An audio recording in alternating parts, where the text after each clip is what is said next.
Hey guys, Luke here, and I just want to go over a question I get quite a bit, and it's how much is enough for marathon pace? How much do we include it per week, right? And if you are familiar with the 80-20 rule, that means 80% of our work is easy, 20% of our work is hard.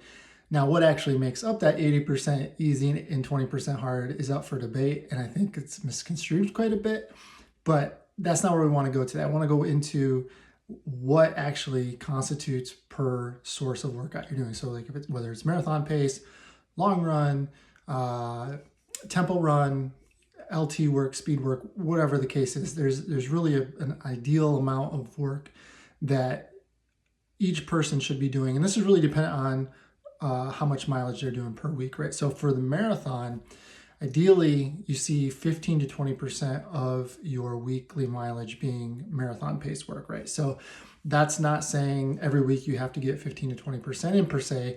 And it's not saying like if you're doing a 5K training plan that somewhere along the lines you need to fit in 15 to 20% of your weekly mileage at marathon pace. No, that's not what we're saying at all.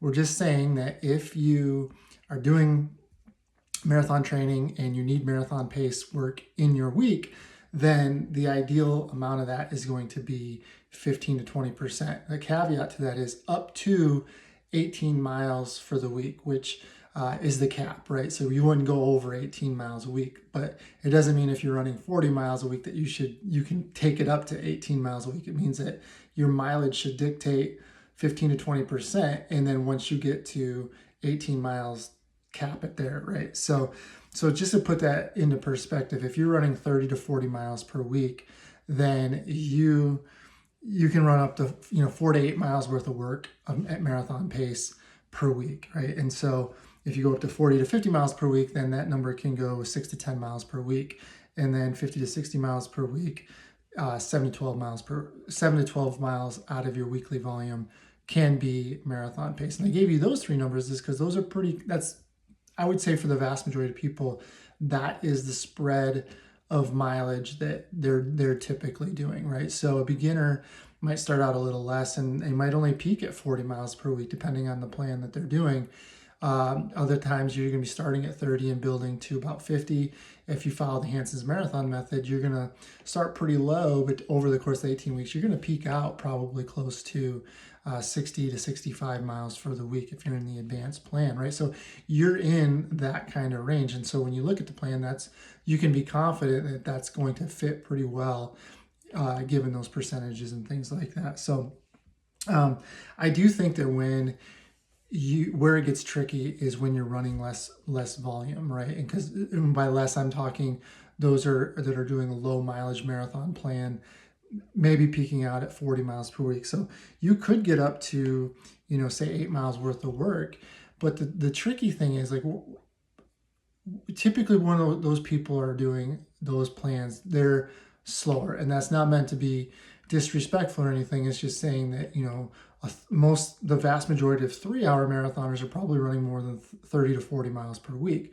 Whereas if you take a 5-hour marathoner, there's a good chance they're probably going to be in that 40 mile per week range at peak. And then when you look at that again, a lot of times it's 40 miles a week, but a lot of that, over half of that's coming from the long run itself. So I don't want to hash into that, but the point is that a lot of times what you'll see with those folks is that they're actually running a lot of their easy runs closer to marathon pace, if not faster than what their marathon pace is.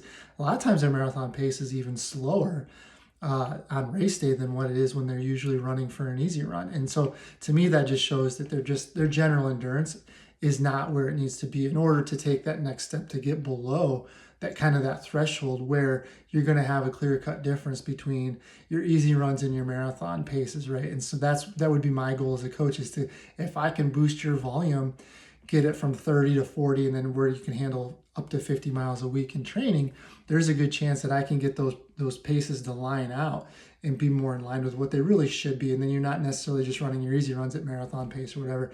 And that's pretty common. Like you look at the studies that have kind of observed the Strava data over a number of years.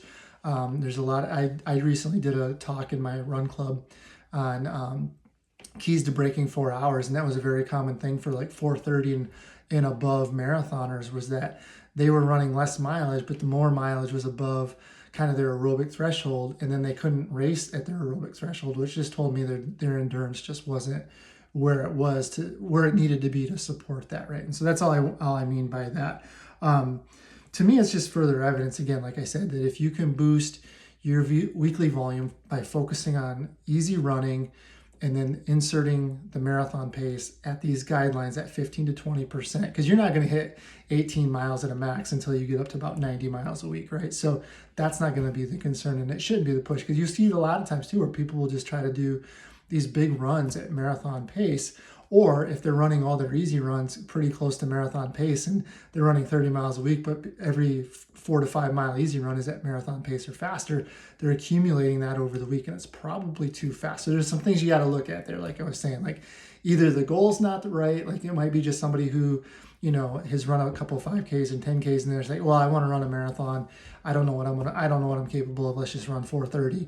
And then, you know, they're kind of guessing. There's a difference between what they're training for and what they're probably physiologically capable of doing. And that's so you're going to run into some of those gray areas there. But let that be your guide as you're moving into the new year, and a lot of you are running spring marathons.